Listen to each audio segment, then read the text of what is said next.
Nakasugod na sang Abril 15 ang pag-release sang backlog nga plastic driver's license card ang Land Transportation Office sa LTO Region 6 sa nagkalain-lain nga district offices sa Western Visayas.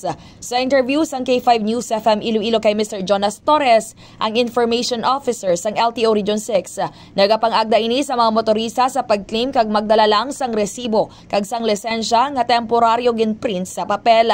Dugang padiri, alas 3:30 tubtob alas 5 sang hapon ang pagproseso sini sa mga LTO offices. Suro kay Torres, mahimo maklaim sumugod Abril 15 ang backlog sang lisensya. Humalin Abril 1 tuig 2023, tubtob Agosto 31 tuig 2023. Ang backlog naman sang Setyembre 1 tubtob Desyembre 31 tuig 2023, ang mahimo maklaim sumugod sini nga Mayo, kag ang mga backlog sumalin Enero 1 tubtob Marso 31 tuig 2024 naman ang mahimo maklaim sumugod sa Hunyo 1. Yari yan ang inkabahin sang pagpangagda sang LTO Region 6 pinaagi kay Mr. Torres.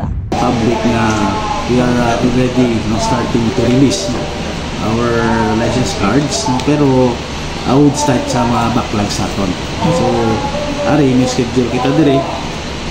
Focus mo ma'am. That will be the schedule of the releasing of our backlogs. Kagunsin ko sa inyo tani nga may mga backlogs o mga license cards nga natuon sa amo ng mga months. So try to visit the office. Amat-amat naman sa karon ang nga nagapila kag nagaproseso ang mga motorista kung sariin wala pa nakaklaim sa ila plastic nga driver's license card sa LTO.